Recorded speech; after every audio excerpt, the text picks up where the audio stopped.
샬롬, 하나님과 동행하는 새벽기도회 달라스 임마누엘 교회 권성철 목사입니다.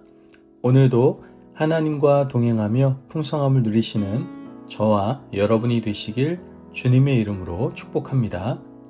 오늘 말씀은 사무엘상 7장 10절에서 12절까지의 말씀입니다.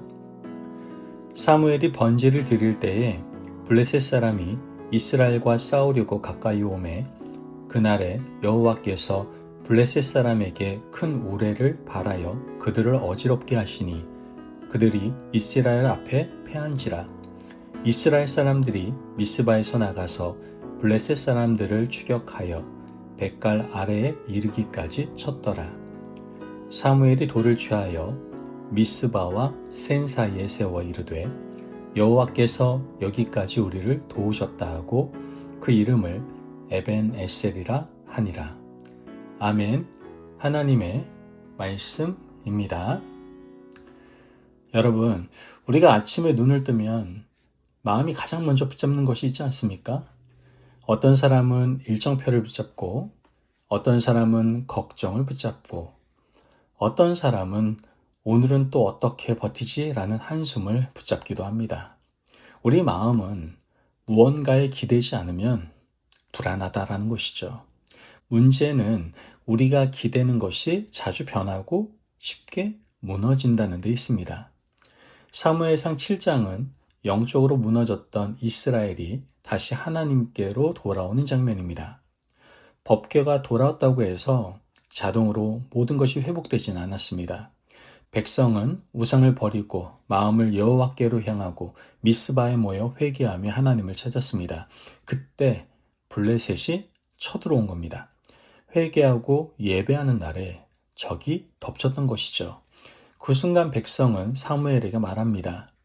당신은 우리를 위하여 여호와께 쉬지 말고 부르짖어 우리를 구원하게 하소서. 그리고 하나님이 개입하시죠.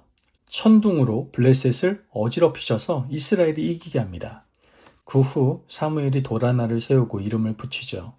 에벤에셀, 여호와께서 여기까지 우리를 도우셨다.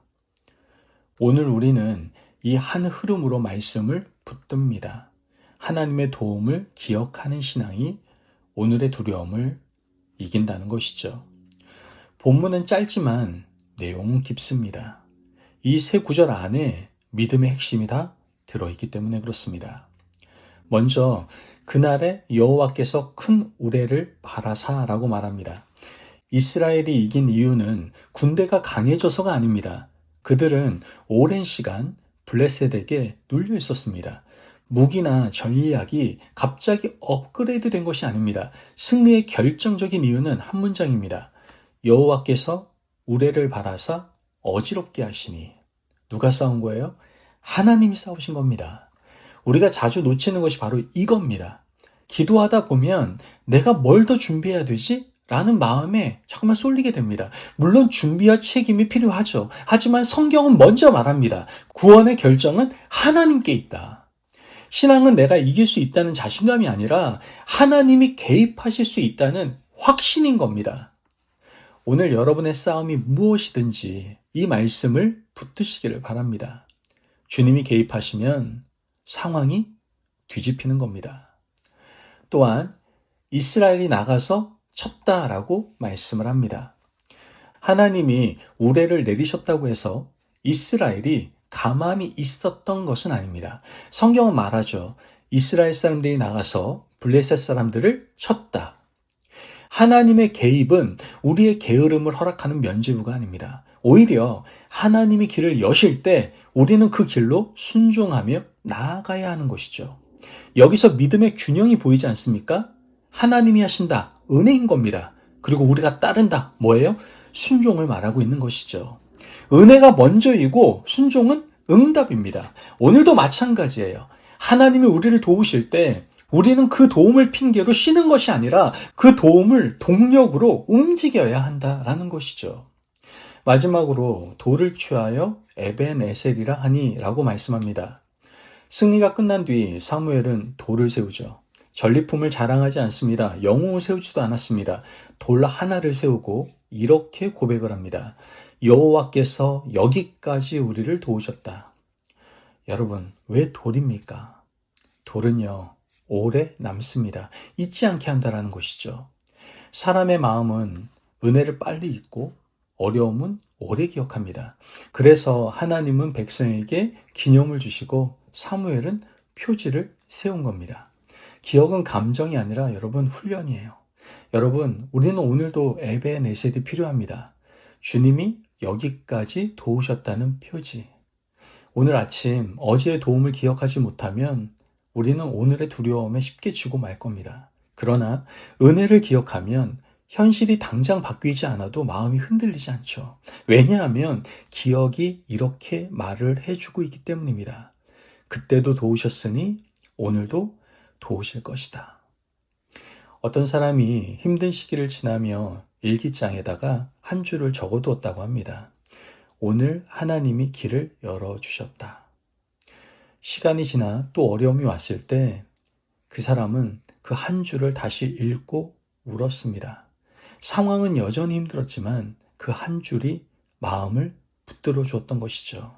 그래, 하나님이 그때도 하셨지. 에베네셀은 그런 겁니다. 은혜의 기억이 믿음의 연료가 된다는 것이죠. 여러분, 오늘 말씀을 마음에 새기며 내 삶에 에베네셀을 세우는 시간이 되기를 간절히 바랍니다. 그러기 위해서 먼저 오늘의 전쟁 앞에서 먼저 주님의 개입을 구하시기를 바랍니다. 이스라엘은 사무엘에게 쉬지 말고 부르짖어 달라고 했습니다. 오늘 여러분도 가장 먼저 이렇게 기도하십시오. 주님, 제 힘으로는 안 됩니다. 주님이 개입해 주십시오. 이 기도는 체념이 아니라 믿음입니다. 또한 하나님이 여시는 길이 보이면 작은 순종으로 나아가십시오. 나가서 쳤다는 말처럼 하나님이 주시는 마음에 감동이 있다면 계속해서 제가 새벽마다 작은 순종 하는데 제발 그 작은 순종으로 옮기시기를 바랍니다. 순종은 승리를 만드는 조건이 아니라 승리의 하나님을 따라가는 발걸음인 겁니다. 마지막으로 오늘 돌 하나를 세우시기를 바랍니다. 눈에 보이는 돌을 세울 수는 없지만 우리는 영적 에베네셀을 세울 수 있습니다. 오늘 하루 끝에 한 줄만 적어봅시다. 오늘 하나님이 도우신 지점은 이것이다. 그리고 짧게 감사하십시오. 감사가 쌓이면 불안이 줄어들고 은혜를 기억하면 두려움의 자리가 사라지는 겁니다. 여러분, 에베네셀은 과거의 돌이지만 동시에 미래를 향한 믿음의 돌이기도 합니다. 여기까지 도우셨다는 고백은 곧 이런 믿음으로 이어지는 것이죠. 그러므로 앞으로도 도우실 것이다. 오늘 여러분의 마음이 불안합니까? 그렇다면 먼저 돌아보십시오. 주님이 도우셨던 자리들이 분명히 있을 겁니다. 그 은혜를 기억하고 돌을 세우고 오늘의 싸움 앞에 다시 서십시오. 승리는 우리의 크기에서 오지 않습니다. 승리는 주님의 개입에서 오는 겁니다. 그리고 흔들리지 않는 믿음은 그 은혜를 기억하는 에베네셀에서 자라게 되는 것이죠. 그러므로 오늘 은혜를 기억하며 돌을 세울 수 있는 믿음의 하루가 되시기를 간절히 바랍니다. 아멘. 기도하겠습니다. 사랑이 많으신 하나님 감사합니다. 오늘도 우리에게 귀한 말씀의 은혜 허락하심을 감사합니다. 하나님, 오늘의 두려움 앞에서 제 힘을 의지하려 했던 마음을 내려놓습니다. 이스라엘을 도우신 주님, 제 삶에도 개입하여 주시고 주님이 여시는 길을 보게 하셔서 작은 순종으로 따라가게 하여 주옵소서. 여기까지 도우셨다는 은혜를 기억하게 하시고 제 마음에 에베네셀을 세우게 하시며 오늘 하루도 주님의 도우심으로 살아가 모든 영광을 주님께 돌리게 하옵소서. 감사하며 예수님의 이름으로 기도합니다. 아멘. 오늘도 하나님과 동행하며 풍성함을 누리시는 저와 여러분이 되시길 주님의 이름으로 축복합니다. 여러분, 승리는 우리의 준비가 아니라 주님의 개입에서 오는 겁니다. 그러므로 우리는 그 은혜를 기억하는 에베네셀을 세울 때 흔들리지 않을 수 있는 것이죠. 오늘 하루 하나님의 은혜를 기억하며 에베네셀을 세우는 귀한 한날이 되시기를 바랍니다. 말씀 안에서 승리하십시오.